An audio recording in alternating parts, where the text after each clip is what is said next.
Now, the 3 million illegals released into the U.S. under the Biden administration have cost billions of dollars for taxpayers. Larry Kudlow's here on that. Larry, nice to see you. Just in New York alone, here are the numbers that we have. It's expected to cost $4.7 billion this fiscal year. That's probably going to go higher. You could take that money, Larry, and hire 80,000 cops. You could renovate 100 subways, subway stations, I should say. You could hire 72,000 new teachers. You talk about this on your show at 4 o'clock, Fox Business every day. Where do you think it's going? I mean, first of all, thanks for having me, Bill and Dana. I appreciate it. You know, the cost here, I was reading one of the studies you all sent me, published in Newsweek by this outfit called FAIR.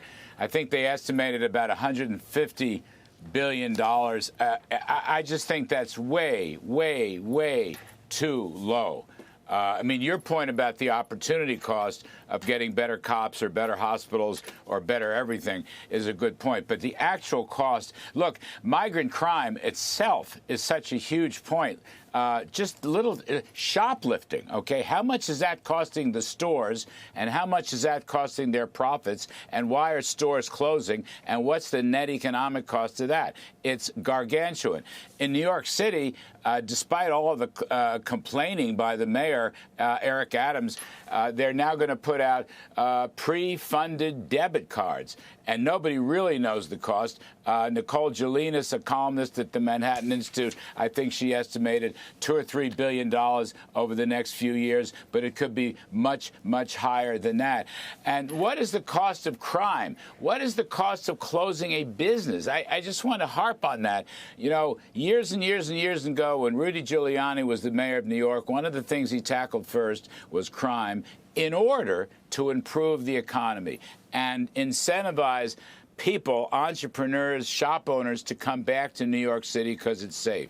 Right now, with migrant crime, it's unsafe and they're leaving. There are other reasons they're leaving, too, but that's an important point. One other thing I just want to say, in Texas, Governor Abbott has shown that this barbed wire, razor wire, barricades is working. Okay, I mean, Bill Melugin, Griff Jenkins on our show the last couple nights, it's actually worked. It's cut down the number of illegals quite a bit. And so the game has changed from, let's say, Eagle Pass, Texas, into the San Diego area of California, where Bill Melugin was this morning. I mean, if you use executive authority, which is what Biden should have used in the first place, to get back to the Trumpian policies, border wall or barricades, remain in Mexico, catch and deport. Here's one. We had a senator on the other night talking about how, no, it was Griff Jenkins, I beg your pardon, talking about how a lot of these illegals have come across the border and they have, get this, they still have remain in Mexico cards. But what they do is, if they get across the border, they throw them on the ground because they don't want the authorities to see them because they're afraid they'd be deported back to Mexico while they wait for an asylum decision. I mean, it's a throwback to 4 years ago.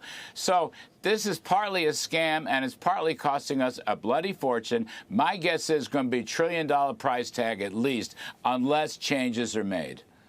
Larry, the other thing that's happening right now is that you have Americans paying more for food than they have in 30 years. These stories are just piling up. And inflation versus wages, inflation up 18%, wages up 15%. But if grocery prices are so high, that's where you get people continuing to say that they think the economy stinks. Yeah, I mean, that's been a problem. You know, Bidenflation continues. It's an affordability crisis is what I call it. And you're right about your numbers. I mean, you're 11.3%. Food costs are now 11.3% of disposable income. That's the highest since the early 1990s, and that's a very big number. But food prices themselves, don't forget, you have raw material prices, you know, like cocoa goes into chocolate bars, things like that. You've also got labor costs. You've also got a lot of blue states that are jacking up minimum wages, which makes the labor costs even worse. So these companies, I noticed some biases. They don't like the fact that the companies are somehow trying to make profits Profit's like a dirty word in Biden's Washington. Well, in a free market capitalist system, you can't have a business that will sell stuff, whether it's food or whatever, unless they're profitable. And if they're losing money, they're going to go under. So the businesses are scrambling to deal with the inflation, okay? Yes, in some cases, they may shrink the size of what they're selling because they'd like to keep the price the same. But in other cases, they're going to raise the price until and unless the consumer revolts. The problem here is stop spending $6 trillion. Stop the debt from going to $50 trillion for marketable debt. Stop it from going to 120% of GDP. All this government spending has, yes, it's generated some near-term stimulus, but it keeps the inflation story going, and that's the affordability crisis where prices have risen much higher than wages over the past 3 years.